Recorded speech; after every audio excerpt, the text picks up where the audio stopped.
Hey everybody, how are you? I'm Shelly Palmer and welcome to Web3 Wednesday. It is 7:15 in the evening here in New York City. I am so happy to be here with everybody. I'm hoping you can hear me okay. I think you can. Let me know. I see that a bunch of you are here and in chat. Chat is where it's at. Tell me who you are, where you are, tell each other what you do. And of course, it's an Ask Me Anything kind of Wednesday.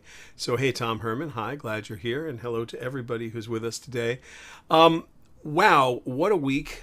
It's like 70 degrees outside here in New York today. It's like Halloween is in 5 seconds and it is hot, just really hot outside. We are, of course, always going to have our conversations here, but we're also going to have them on Discord. So please, join us on Discord, discord.gg/Shelly Palmer. That's our Discord server. We're happy to entertain any and all questions there. And of course, any and all questions here, just put them right in chat. Wouldn't be a Web3 Wednesday if we didn't have a POAP. Notice the fall colors for today's POAP, because it is the fall, even though it's 70 degrees here in New York City. ShellyPalmer.com/POAP, P-O-A-P. What is a POAP? It is a proof of attendance protocol token. And if you collect a bunch of them, you get to do all kinds of cool stuff. It's an engage to earn model.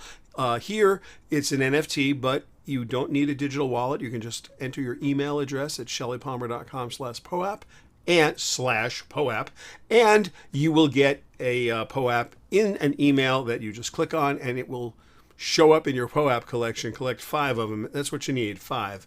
All right, what an interesting day. Your subjugant AI now has a place to live. Hello, Marvin Bashura. Hello, Bob Sopko. Hello there, Joey. Hello, Alexis. Glad everybody is here today. Just put your questions in chat. We'll get them up and we'll talk about them. This has been a thing that has been just blowing my mind all week. The simulation is I want to call it a game, but it probably isn't a game. It's a place where you are going to adopt an AI. It is going to be trained by you the way you had to train, I guess, your Tamagotchi or whatever back in the day. This is going to be a think for itself AI model. Basically, it's going to be a pet AI, and you're going to send it out in the world to do things.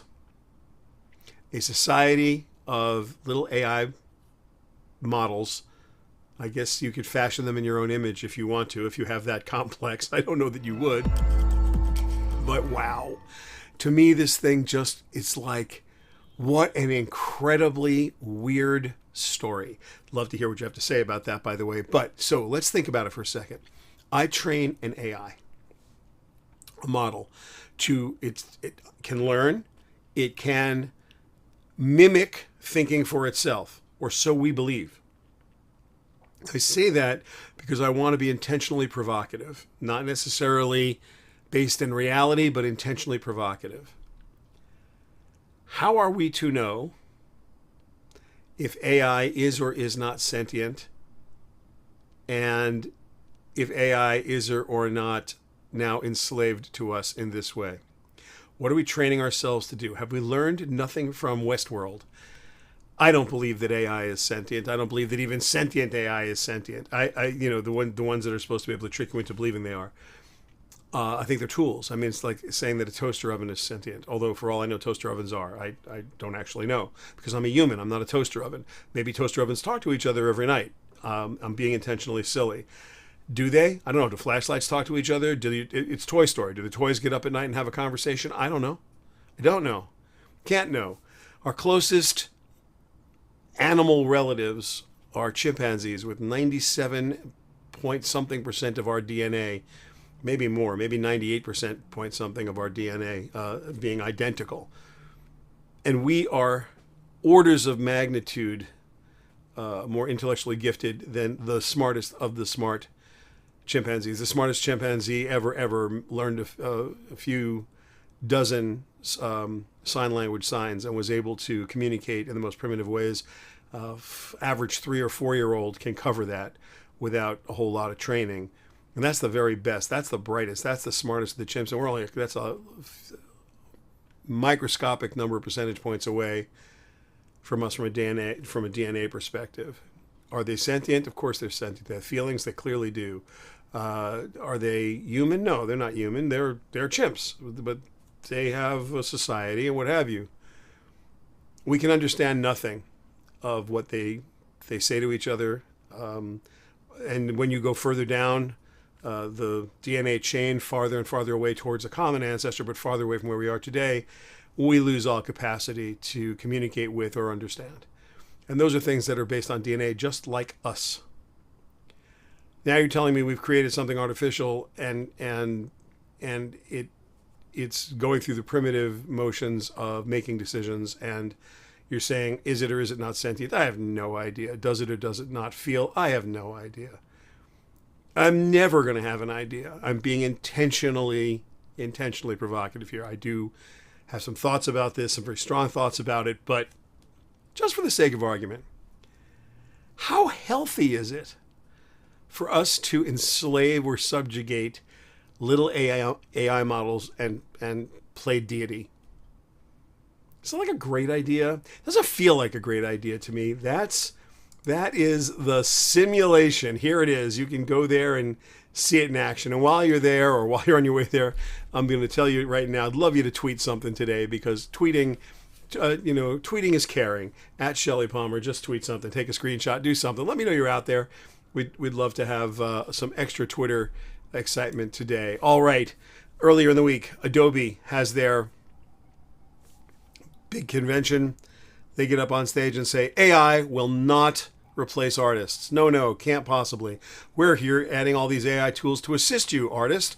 We're not here in any way to replace you. Nonsense.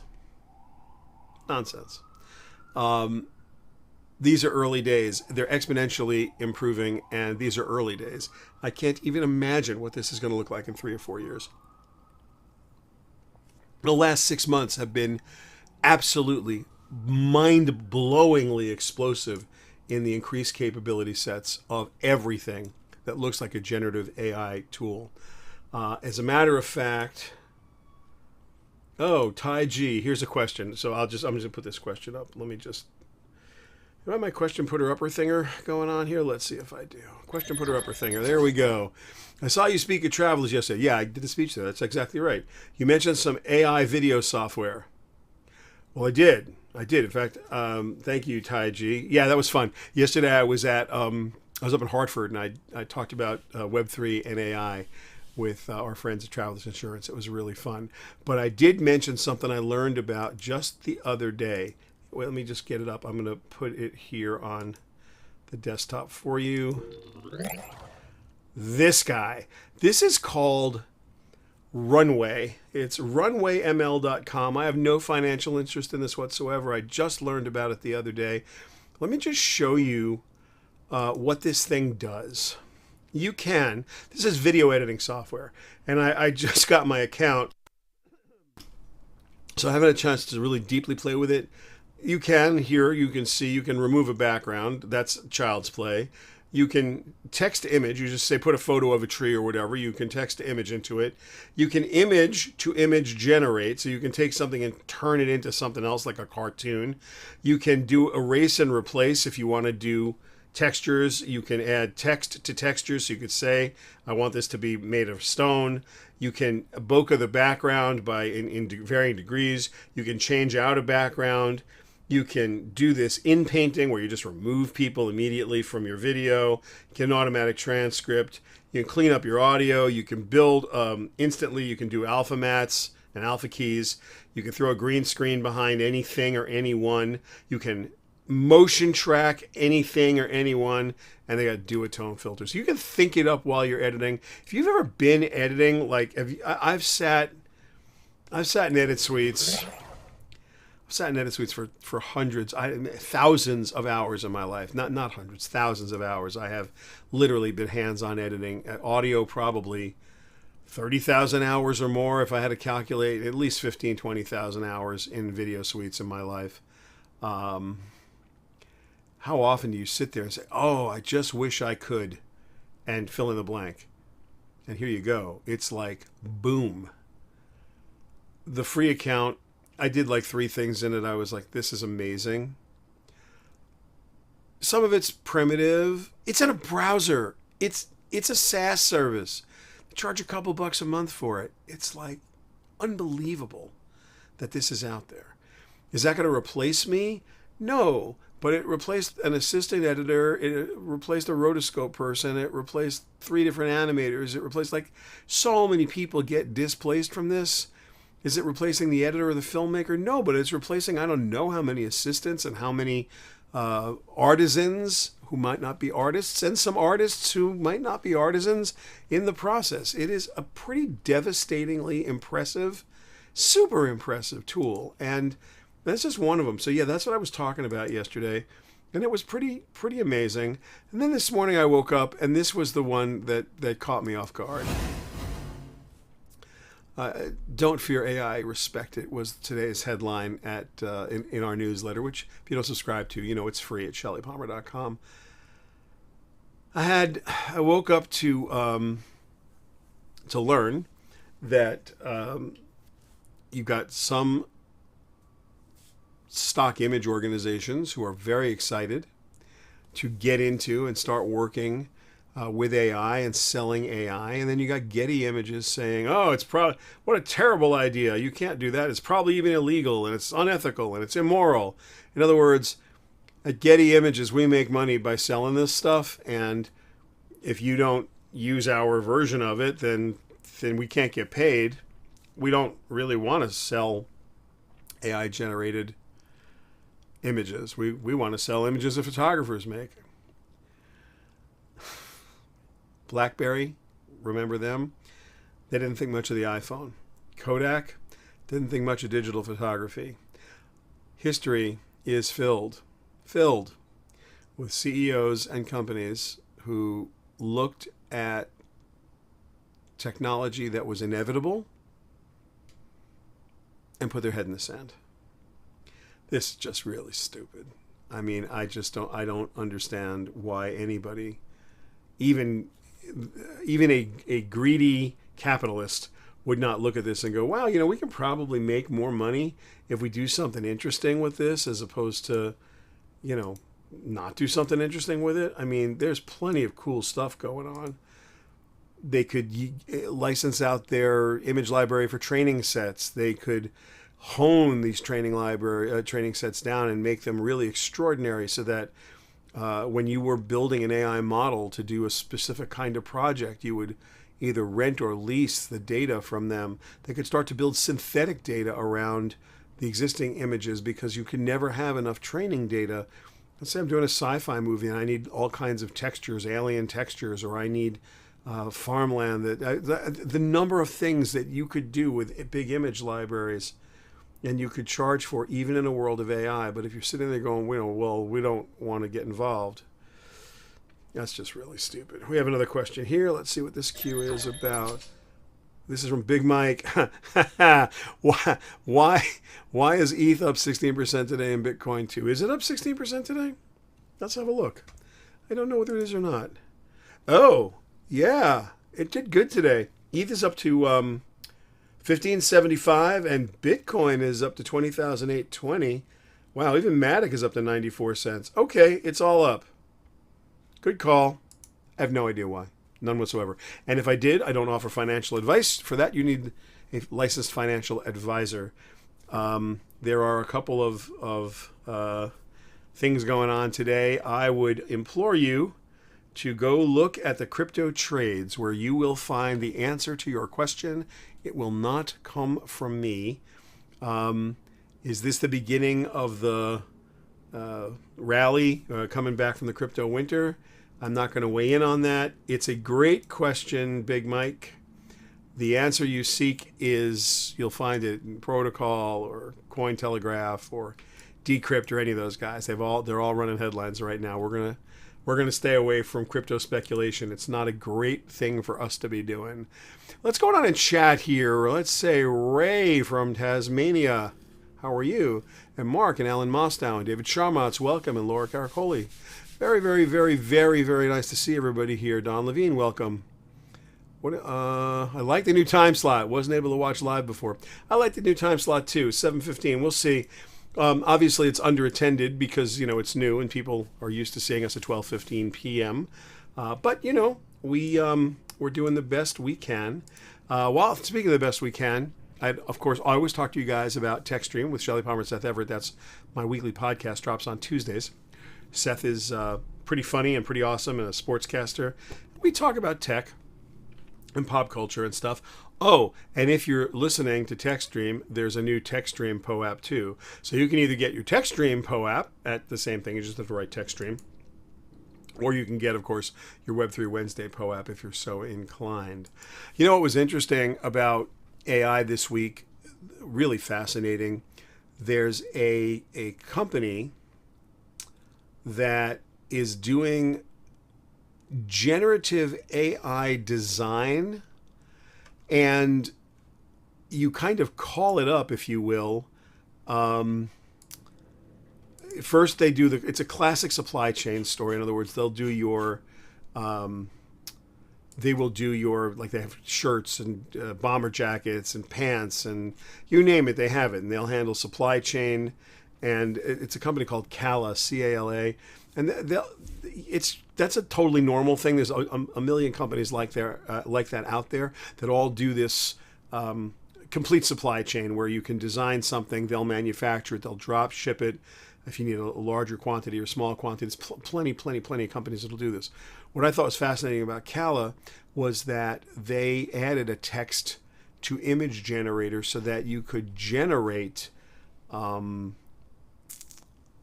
the designs and then choose from the designs. So if you weren't like a pattern designer, or you didn't know how to do like really cool step and repeat, or if you had some ideas about what the graphics you might want to put on the clothing or how you might want to imprint the clothing or decorate the clothing, the AI would do that design work for you. And I thought, that is actually super, super, super cool. So that was my favorite thing that happened earlier in the week with AI. It was a very, very big AI week. I'm not going to say it wasn't. One of the things I'd like you to be able to do is keep a super open mind, and I mean super open mind about where this is going. It's going to happen very quickly now because this is an exponential curve. So now we're in the hockey stick part of the curve, and I think a lot of people are going to get very uncomfortable and get very scared. But for every single job that gets tortured right now, or gets it goes away, new jobs are going to be created, and a lot of them are going to be coming. So yeah, this is not to be feared. And by the way, there's nothing you can do to stop it. So it's like, even if you are scared of it, get over it because you have no choice. Here's another question. What do we got here? What are you hearing about CES? Will it be crowded? Tom K.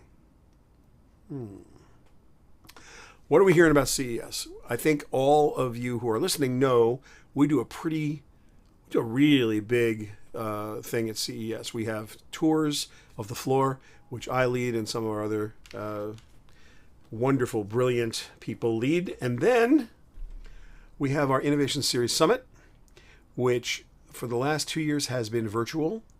And I will absolutely be doing it virtually this year. The last in-person event was at the Encore Theater. It was fantastic and wonderful. And I'm just not sure that that's something that we can do right now again comfortably with the flu and the resurgence of COVID and RSV. I think it's just too much craziness to put a lot of people that close together for an hour and a half. And if they're sitting far apart, then it's not like a thing. So we're going to do it virtually. And we are also expecting a good crowd. Is it going to be 180,000 people? No, I don't think so. Last year they had, or I should say this year, it's not really last year, this past January, they had roughly 40,000 people there. I don't know if that's a lot or a little. It was, if you remember, quite a COVID surge right exactly at that moment in January, so it was a little unlucky. We are hoping against hope that everything is great. We're going to be there. We're going to be there in force. All our clients are going to be there. We're all excited about that. So, yeah, I think it's going to be an amazing CES. I'm excited about it. Will it be crowded? Will it be crowded? Yeah, it's going to be crowded. I'm going out on a limb and saying it's going to be crowded. Next question. Let's see what we have here now. Do you love it? This is awesome. Carrie P, do I love Andor? I have watched one half of the first episode of Andor, and I am excited about it, but I just I haven't had the time to watch it. Anybody out there watched it? You tell me if it's awesome. That's a good question for all of you, not a good question for me, because I don't want to give it. I've only watched literally half of the first episode. We'll go to another question here. How do you feel about AI for music? Oh, as a composer. Well, yes, Monica, thank you. Monica C. How do I feel about it? I love it. I love it. I love it. I love it. I'll tell you why. As a assistant, I don't need it because I don't need assistants writing music. Because when I grew up, in the household I grew up in, my parents were both music educators. They owned music stores. And I was taught to read and write music, I think, before I was taught to read and write English. And maybe at the very least at the same time. I've never had any trouble thinking up songs. I've never had any trouble writing them down. And I've never had any trouble communicating to other musicians what I wanted them to play. That's me. There are many people who, for whatever reason, are not genetically gifted musically. They might have some good musical ideas. Maybe they can't think it up completely in their head, but they'll know it when they hear it. Any number of different roadblocks along the way, from what they feel and what they want you to feel, and what they can get you to feel or communicate to musicians, or use whatever tools, digital audio workstations or what have you, or musical instruments to communicate. So if AI helps somebody take a feeling that they have and communicate it with others, that's a gift. That's like an amazing gift. And anyone who sees it differently than that is either jealous or doesn't understand the value of being able to express yourself freely and to realize for others, realize in the technical sense, meaning that I've got something in my head and I want to realize it as a piece for symphony orchestra, or I want to realize it as a piece for a jazz ensemble, or a rock band, or a metal band, or for a rap artist, or for an EDM artist, or however I hear it in my head, I want to realize it in that format. I have skills to do that because I worked forever and ever and ever and ever at accumulating and acquiring those skills. And to this day, I will sit down and practice somewhere between 45 minutes, an hour, 15 minutes every single day. Practice, not play. Practice, scales, chords, arpeggios, all that stuff. All the boring stuff. It's Zen for me. I've been doing it since I'm 4 years old. I still do it. It's just what I do. But if you don't know how to do that, and all you want to do is say to an AI model or an AI system, I want Frank Sinatra to sing a Lil Nas style song with Willie Nelson playing backup, which is the most nonsense set of words you'd ever put in a row. But that's what they're thinking up. And of course they don't know what it's going to sound like in their head. I don't even know what that would sound like in my head. But AI is going to take a good shot at it. And maybe they'll hear it. Maybe that's really what's going to happen. I've been in situations like that, where advertising executives have whispered in my ear, or worse, sung as best they can to me what they're thinking, while telling me it needs to be a little more purple, and it needs to be heavier, and it needs to be greener, and it's like, and I don't mean green like plant green, I mean like the color green. One executive once, this is a true story. I'm not going to rat out the advertising executive. This is a true story. So it is somewhere in the mid-1980s. And back in the day, we had to record music on multi-track tape recorders. They were 2-inch analog tape recorders back in '85. And the studios were relatively small in size. Even the recording rooms were small in size. because they were remnants from the 60s and 70s. Generally, the 80s and 90s studios like our own hadn't been built. We didn't build our studio till 86. So it's the early 80s, no later than 85. And we'd spent the whole day. The way you used to do this is first a rhythm section would come in and you'd put down a click track and you know, so the tempo was going to be locked in. It would go on one track of the tape. Then the rhythm section would come in and they'd play to the click. And now, okay, I've got a 30, I've got a 15, I've got a 23 plus 7. I have all the iterations of this jingle or this underscore that we were doing. And this particular project had a fairly complex orchestration. It was what we call a studio orchestra. There were some strings, there were some brass, there were some woodwinds, and they all had to come in by themselves as sections because the room wasn't big enough to hold everybody. Plus you wanted the isolation. So I wanted the brass section on its own set of tracks, and I wanted the string section on its own set of tracks, and the rhythm section and the drums all had to be tracked together, but all on separate tracks as well. Judiciously using the 24 tracks. And it took all day. And then, of course, when you got it all done, you'd mix and you would lay it down to either stereo or mono. And then 1985, probably both. 1984, probably both.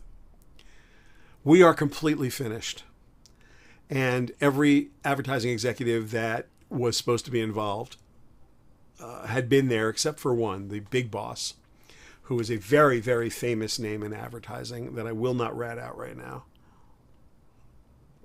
But I'm going to write a memoir one day, and this is going to be the lead story. So he walks in, and we are getting ready to leave. I mean, this is, I can play you the 2-track. We are mixed. The assistant engineer is just about to pull every patch cord out of the patch bay. We are done. People are happy. We play it back for this exec. And he does this. And you know that's never a good sign. And he goes, You know, Shelly, you know what this needs?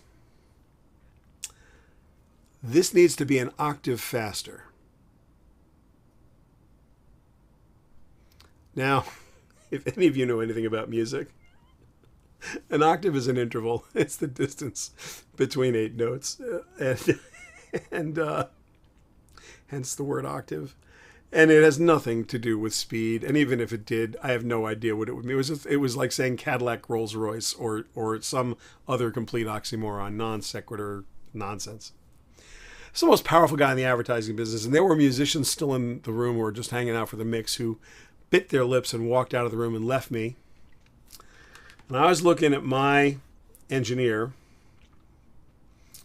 and I don't know what to do, because this is the definition of screwed, blued, and tattooed. And I mean screwed, blued, and tattooed. If I say you moron, that's not even English. I'm fired and my life is over. If I do something that, like, then everyone in the room is going to know I'm a complete fraud that knows anything about music. So I did what any self-respecting composer, producer would ever do in that case. I looked directly at my engineer and I said to Marty, "Can we do that?" And I went silent. There are looks in the universe that can maim. There are looks that can kill. There's looks with laser beams coming out of their eyes. There's never been a look that I have seen and gazed into other humans' eyes that had more venom or pure hatred than Marty looking at me at that exact moment. Then something magical happens. Marty, 2 fingers, starts moving some mute buttons and a couple of buttons on various faders that light up certain things. Moves some of the faders, turns around to the exec and says, "Let's have a quick listen. I think this may get it done for you." Rewinds the 2-track, which we had just listened to, so not any changes have been made. Starts to play it. About halfway through, this ad exec goes, "You guys are geniuses. That's exactly what this needed. I got to go." And out the door they went. For that person, AI is going to be a very, very good assistant. That is a true story. An octave faster. And I've never gotten over it. And I literally never, ever, ever will. But I do believe that it is a wonderful, wonderful, wonderful thing, that anything that can help somebody make music is fantastic. And I know a lot of musicians get jealous of one another and they get competitive, especially when you're trying to sell your music. We each perform according to our gifts. And the best thing you can ever do is sit in a room full of people that are playing music. And the only thing better than getting in a room full of people playing music is to get in a room full of people that are enjoying the music you're playing. That's even more fun, to get together and just make something fabulous. So yeah, an octave faster. Can we do that? Of course we can. Here's another question. Let's see what we got here. What book are you reading right now? Samantha L. How cerebral. How do you know I'm reading a book? I'm not actually reading a book. I'm listening to a book because I don't have time to read as much as I want to read that, for recreation, but I do walk every morning. I am listening to John Meacham's biography of Abraham Lincoln, and it is awesome. If you haven't read the book or listened to it, I think that's something you should seriously consider, because he's a great writer, and I'm really enjoying it. So that's something you like. That might work for you. Another question here. Should I get an Apple Watch Series 8? Do you need an Apple Watch? Do you need a new watch? If you do, the Series 8's awesome. The new Ultra is just coming out. It's really big. I had one on the other day, and it's got all kinds of bells and whistles. It's got a dive computer in it. That's the big one. 49 millimeters. I mean, it's like giant. The Apple Watch Series 8, it's as good as they've made an Apple Watch. Am I a big fan? I don't know. I'm kind of a fan. I don't know if I'm a big fan, but I'm kind of a fan. Let's see. What other questions do we have here? Laura C., what are you asking me here? Will Twitter still be Twitter by the... Laura C., will Twitter still be Twitter at the end of the week? He, I think, got $13 billion worth of financing this afternoon. Today is Wednesday, October 26th. They've started to put together the debt financing for him, some of the banks. So my guess is this deal is going through exactly the way people think it's going through. Will Twitter still be Twitter? It's hard to know. He's the richest guy in the world, and I'm not going to sit here and second guess him or say to anybody I know better than he does or worse than he does. However he's playing this, he's playing it. We're going to be spectators. I have a lot of friends that work at Twitter. They're not as happy as they could be. They're all scared to death about what this is going to turn into. I don't blame them. It's a pretty scary time. For those of you who are still with us, don't forget, it's POAP Day. You can get your POAP at shellypalmer.com/POAP. This story made me laugh. TechCrunch puts a story, and I got so excited. Disney, music, we're talking about music. Disney does this music emporium, right? So they said, Disney Web3, new Web3. And I'm like, oh, so excited. Okay, so what is the deal? Disney's doing like a Web3 thing. Fantastic. So I expected to find like a music store or something. It's not even that good. It's like a pretty bad graphical user interface. It is absolutely Web 2. There's nothing metaverse about it. It's pseudo 3D, some like 2.5D. It's not really 3D. The interface is really clunky. It's just they'd have done better off putting a catalog in there. But Disney just says, hey, it's a new virtual store. We have an online store that you might like. It was TechCrunch that didn't know what they were talking about. Those guys, went to another place. What else I want to talk about today? There's quite a bit of news, to tell you the truth. We have let's see.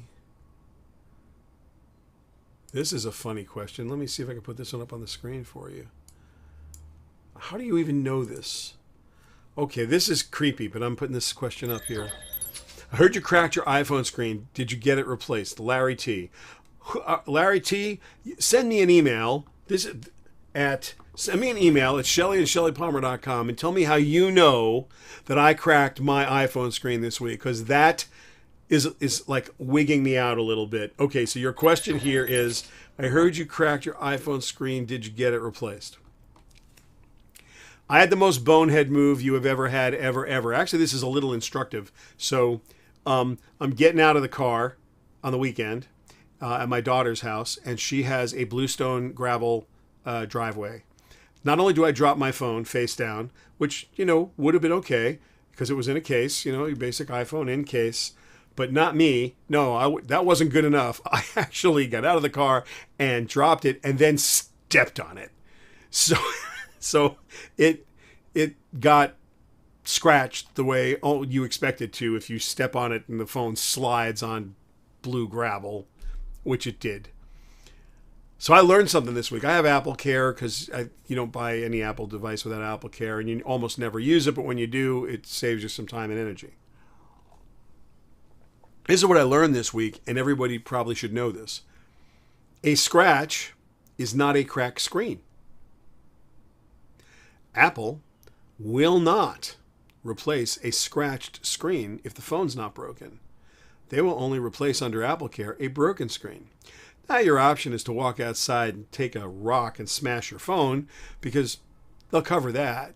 But the scratches, I looked at the person at the Genius Bar with, I put on my best sad face and I was like, I think it's cracked. I don't think it's just scratched, sheepishly. I wasn't particularly convincing because I'm not that good of an actor. However, I was able to convince the nice person at the Apple store, whose name I will not tell you because I don't want to get him in trouble, that it was badly damaged. He ran a lot of tests. The phone was not damaged at all. They did, for $29, replace my screen. Supposed to take an hour. Took 2.5 hours, but Grand Central Station, the Apple store there, is pretty busy. So, but I thought it was really important just to, Larry T, I don't know how you knew that, but unless you're in the Apple store. But if you did know that, what I didn't know was that if you crack your screen, you will get it replaced. If you scratch your screen, they can tell you, nope, your screen is not badly damaged enough and we're not going to do anything about that, which I thought, sucked. If you have any questions, please put them in chat. And of course, you can chat with one another because that's what this thing is about. I remember I'm looking for tweets today because if you guys don't tweet, I'm going to be very sad. One of the things that I've been talking about recently is Web 2.5. If you have read any of the weekend thought leadership pieces, this past weekend, the conversation was the difference between what Web 3 represents and what Web 2 represents. And one, I don't believe, will replace the other. I'm working on a new chapters for Metacademy, which is our totally risk-free zone where you can go learn about all of this. You can learn about cryptocurrency, you can learn about NFTs, you can learn to mint them, about their metadata. You can you can install a crypto wallet, install test currency in it.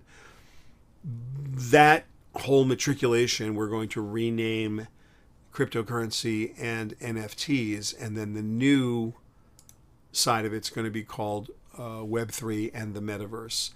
And the whole course that we're going to teach in Metacademy about Web 2, Web 3, and the Metaverse is really going to be about the intersection of Web 2 and Web 3, what we're calling the observable metaverse, from the physical world on one side to the digital world on the other.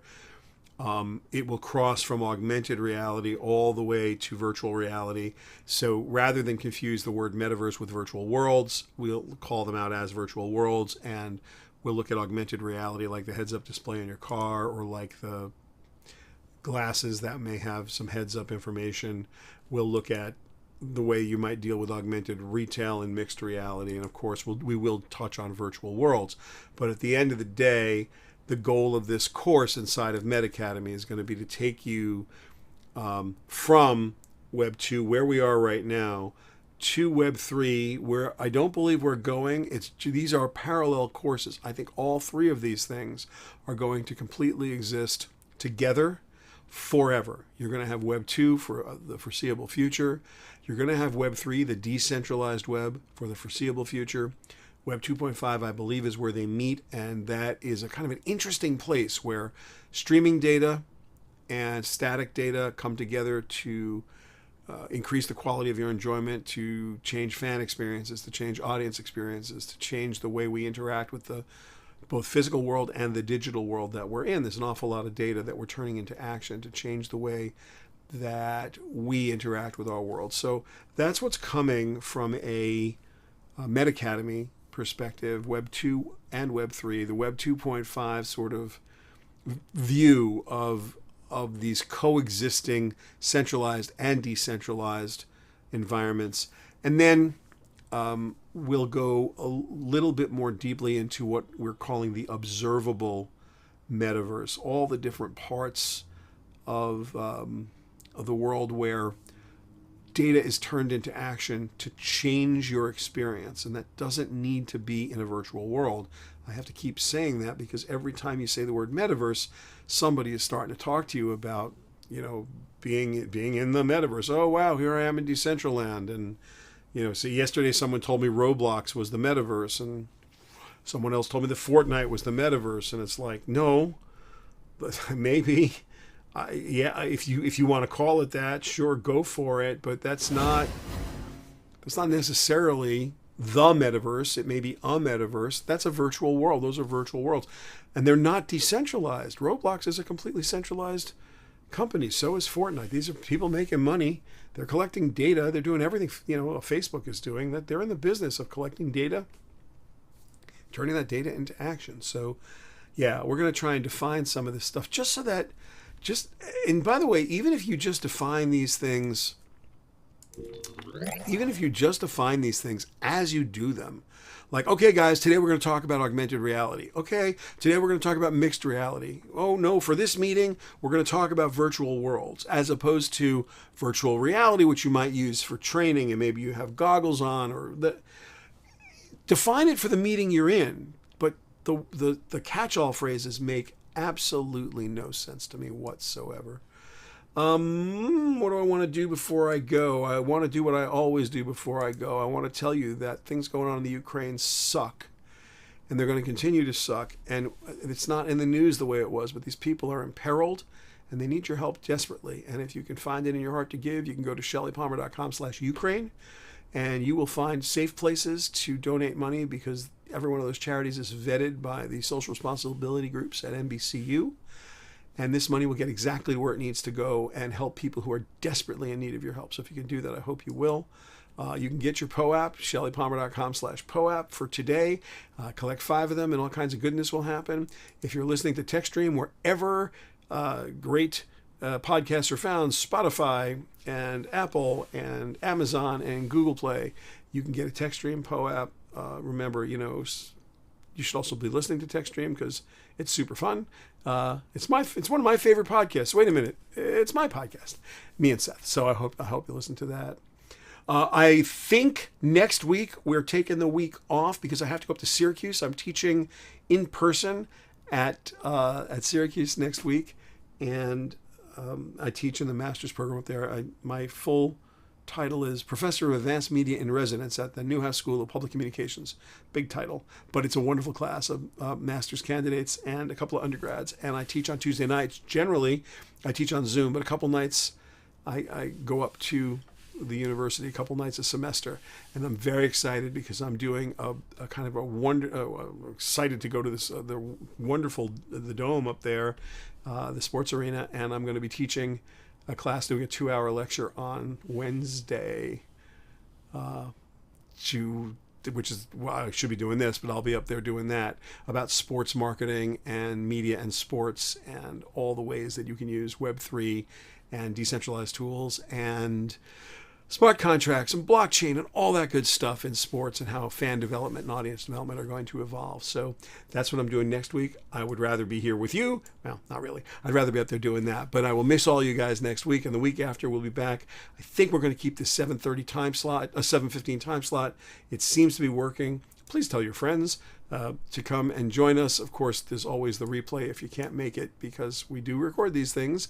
For all of you, I hope you have a fabulous and incredible week. I hope you stay safe. If you have any questions, you can always send me an email at shelly@shellypalmer.com.